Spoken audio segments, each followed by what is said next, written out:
waters. All good things like the scriptures talk about, man. You know? He's got something beautiful planned for us, man. Why would you want to faint when you know you got something beautiful ahead of you? You know? But it happens. That's why we got to stay prayed up and stay diligent in this thing, man. Especially by the time we almost out of here, man. Demons are all over the place. These demons are everywhere. Physically, you see them all over the place. They throwing eggs at you and stuff like happened last week. Or they'll mess with you mentally. They will try to get up and upstairs, man. Because they know that this is the very end.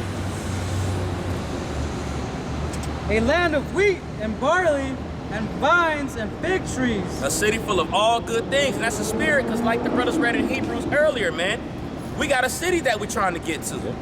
All right? A land wherein thou shalt eat bread without scarcines.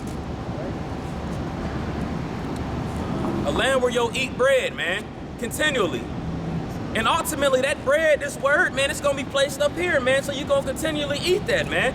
That can go twofold, to be honest with you, because when you go to Hebrews, the 8th chapter, he talks about putting the laws in our inward parts, putting this word inside of us, which is that bread, which is that manna from heaven, okay?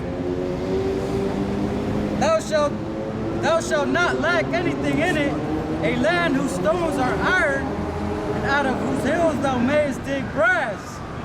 When thou hast eaten and art full, then thou shalt bless the Lord thy power for the good land which he hath given thee. That's right, man. We're gonna send up praises to Yahweh Bashem, Yahweh Shai, every chance that we get to, man. Every chance that we get. We ain't gonna be sleepy. We ain't gonna be tired. We don't gotta worry about our women sleeping around when we at work or when we out here preaching this word, man. You don't gotta worry about your children getting abducted by pedophiles, man. You ain't gonna have to worry about any of that. It's just gonna be jubilant, bliss, joy, everything good that you can think of, man. He has something beautiful in store for us. I'm gonna wait.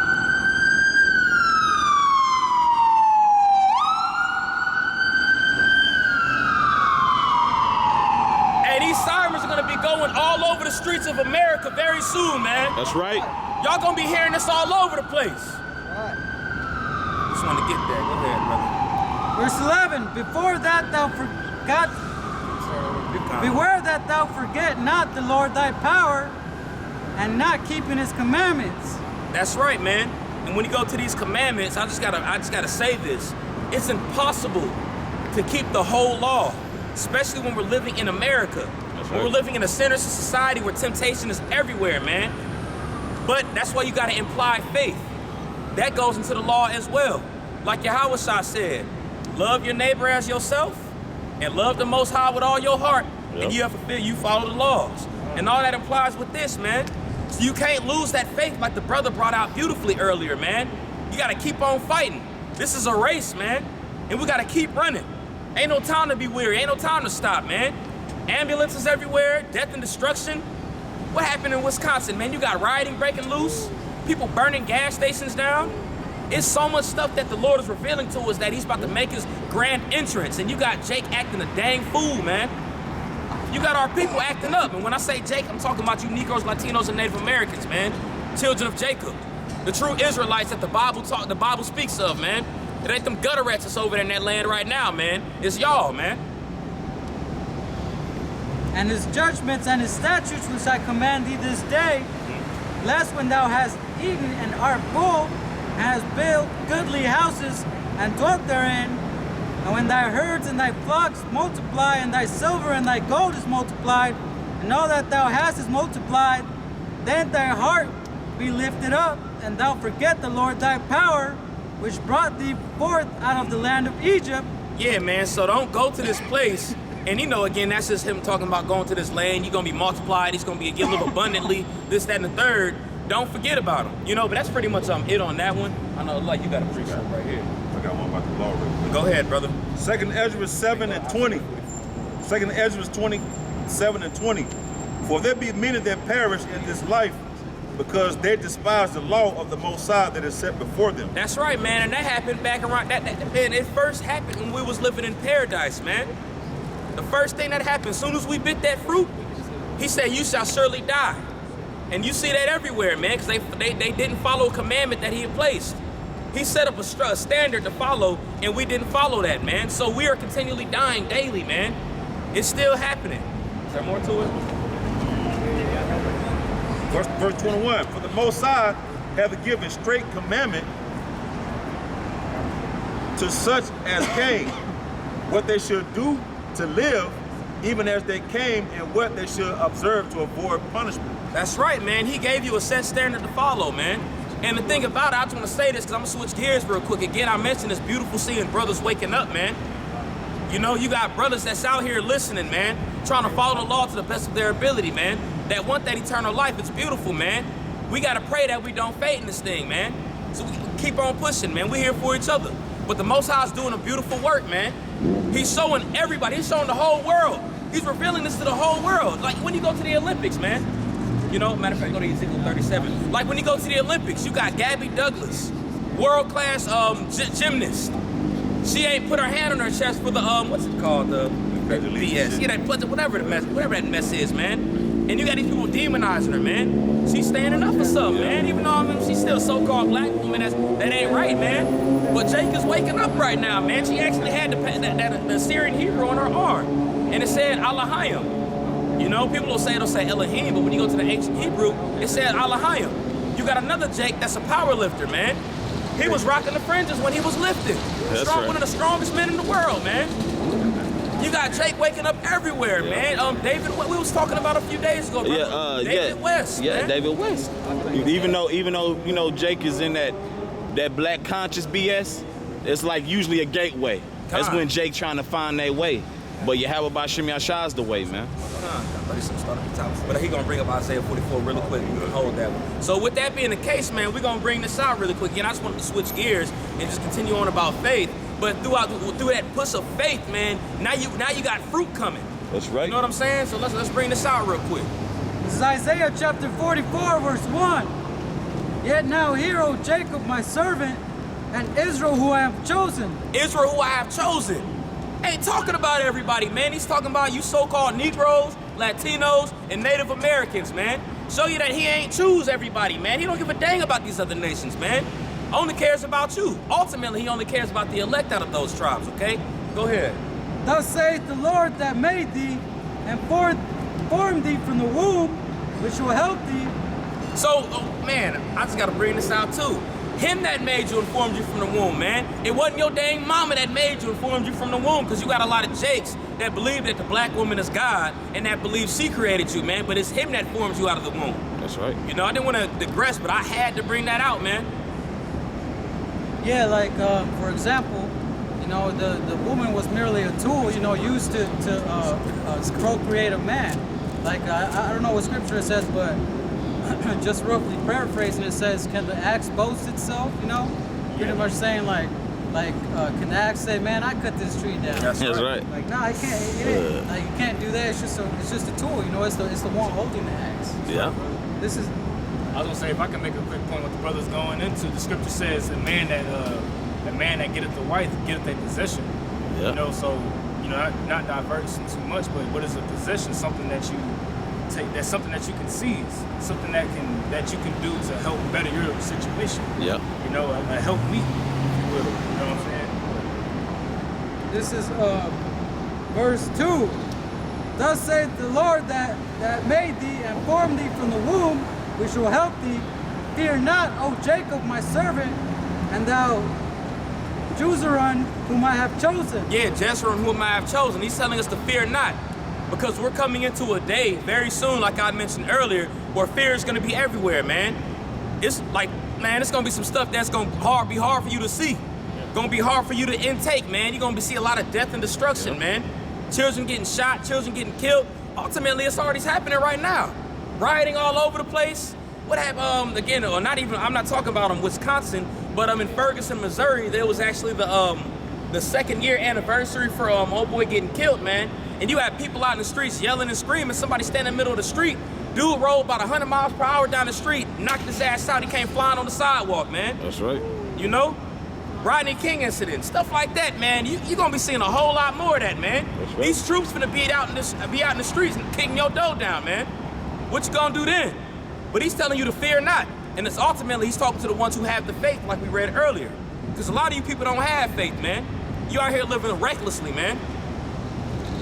Verse 3, for I will pour water upon him that is thirsty. He will pour water upon him that is thirsty, man. And what's that water? That's this word, the understanding of this word, receiving this word so you can live. He talks about this being flowing waters, man. All right? Floods upon the dry ground. Here, read that one more time. That was pretty loud. For I will pour water upon him that is thirsty, and floods upon the dry ground. Floods upon the dry ground, man. And what's the dry ground? Like in Ezekiel, the 37th chapter, the dry bones, man. We were dry bones at a point in time. We were dead. We didn't know who the hell we were. Just living life, just YOLO. You got it. Playing, you know what I mean? You know how it was, man, in the world. Sleep with other men's women, smoking weed, doing all that other stuff, man. But when this water came about us, man, we knew that we had a standard, man. We had something that we had to do, something we had to follow, man. All right? I will pour my spirit upon thy seed, and my blessings upon thine offspring. That's right, man. And that's us, man. He was telling Isaiah that back then, man, but you got to take this to later on time. The seed, man. The offspring, the generations later on, man. Brothers up here and brothers waking up, man. You know? And they shall spring up as among the grass, as willows by the water courses. One shall say, I am the Lord. This is the key point. One shall say, I am the Lord's. And another shall call himself by the name of Jacob. That's right, man. Israel. We ain't African Americans, man. We're the 12 tribes of Israel, man. We ain't no Africans. The Most High said the difference between an Egyptian and an Israelite. That's in, I believe, Exodus, the 30th chapter, 33rd chapter. 11 and 7. 11 and, oh, I was way off. Yeah, let's get that really quick. Can you bring up Exodus 11 and 7? He put a set difference among, just because we black don't mean we African, man. When you go into history, you know that everybody was black back then, man. Right, yeah. Even the Asians was black back then. Moab and Ammon was black. And when I say black, no, I don't even want to say black, man. Brown. Right. His shirt is black. You know? I just had to bring that out, man. I can't be saying that. I don't want to be like polite and Sonetta and all that, man. That's important because if I can say this, man, like your color, your so-called color, doesn't determine what your nationality is, man. Most High made nations, man. Like everybody on the earth has a biblical nationality according to the Bible. And it just so happens who those people that they associate the so-called Negroes in America to be as Africans, they're not of the same nation. Like the brothers about to go into, those are Hamites according to the Bible. Everyone that's on the earth today, they come from Noah's 3 sons, which were Ham, Shem, and Japheth. We come out of Shem, the nation of Israel, but those people known as Africans today, those come from Ham. And you can tell it's all spiritual, man. They don't act nothing like us, man. Like we have a lively spirit, man. Like you'll see them with some damn khakis, a soccer jersey, and some flip-flops, some ashy-ass feet. And I have to just paint it that way because our people are more visual. That's why they don't like us either, though. And exactly. A lot of people I'm don't gonna let the understand brother that, read the what their scripture, too. arrogance is toward us. Yeah. Because I didn't have Africans treat me away because I got dreads. They try to call me a Rasta or something. I'm like, well, you know, I ain't never even been over there, brother. I'm sorry. I don't know nothing about that. Well, hey, I'm gonna hit you off with this, brother. They call the so-called Negro man, which is from the tribe of Judah, which Judah, Benjamin, and Levi, they all similar, which the Benjamin would be like the so-called West Indians, like Jamaicans, Trinidad, you know, Bohemians, and then the Levites would be the so-called Haitians. But we all similar, man. But the so-called Africans, they call us Akate, which means cotton picker. Yeah, right. So basically, they know that we're not the same I'm about to people. say, they already know that. They already know. They But it's already just, been telling people it's we just have never us, sold our own it's people just into our slavery. simple, ignorant. They taught us that. Yeah. So we've been telling everybody else and repeating that history. But they have never sold. If you talk to someone that's from Africa, they'll tell you we never sold our own people. Yeah. They were selling Hebrews. Exactly, and it's not, really the whole earth know it. The other nations know who we are too. It's just our people, they don't know who they are. Right. And that's part of the curse. And we're gonna bring this definition out really quick. We're gonna get back to the point. You know, go ahead and bring that out. This is Ham. And what the brother's reading from is a Zondervan's Compact Bible Dictionary. Okay? It's a so-called gutter rat Jew that actually wrote this, and he actually knows, man. Again, like the brother brought out, these other people know. Our people are the only ones that don't truly know. You know? So that's why the Lord placed us out here, because it's our job to tell you people, man. To plead with y'all to let you know that you gotta come back to your power, man. Right. Come back to the God who created you, man, who set you on higher than these other nations, man. All right? This is Ham. Says Ham, perhaps hot, the youngest son of Noah, born probably about 96 years before the flood, and one of the 8 persons to live through the flood. He became the progenitor of the dark races. So it's saying that Ham became the progenitor of the dark races. All right, the originator of the dark races, the father of the dark races. Right. Okay, so people who believe that we're Hamites, and that's what people go around saying we're Hamites. All right, go ahead though. Says he became the progenitor of the dark races, not the Negro. Not the Negroes. Right. When we came off the slave ships and we was brought over here, when they were giving signs and stuff saying we have Negroes, it didn't say Africans. Right. It said Negroes. Right. If we were Africans, they would have clearly said African. It's that simple. Hitler even knew that. But they treat you, they teach you in school, what'd you say? Hitler even knew that. Hitler even knew that, and Hitler brought up a beautiful article that was going the into reason why that. he was killing a lot of them, and people didn't know. He knew what they were going to plan to do now, That's right. and everybody didn't understand what they were doing. And a lot of the Jewish people, they were converted. They're not real Yeah. Jews. That's Yeah, why they had were to be converts. Jewish. That they were You know, brought over there. there They was were Turkish brought over there people during from World War Russia and II, stuff. during the Balfour Declaration. Yeah, because You I'm know? gonna hit you off with something that ish. That's a suffix at the end of the word, and that means like the brother just said. It means like pertaining to, but not like a Jew is a Jew. And really too, okay, if they saying they Jews, Jew is short for the tribe of Judah. Right. That's just one tribe. What the hell are the rest of the 12 tribes? Right. Yeah. They can't tell you Yeah. that. So that those people are they fakes, man. They phonies. Yep. He talks about that in the Bible when he said what he said, what scripture is that when he's talking about you say that you're Jews, which Revelations 2:9. Yeah. But the whole world's waking up to the fact Yeah. that those people, those gutter rats that are receiving welfare each month, billions of dollars, man, that they're phony. And that all the problems and the ills of the world that we live in today is at their hands because they control everything. They control the media, they control the banking, music, everything. everything. That's right. That's right.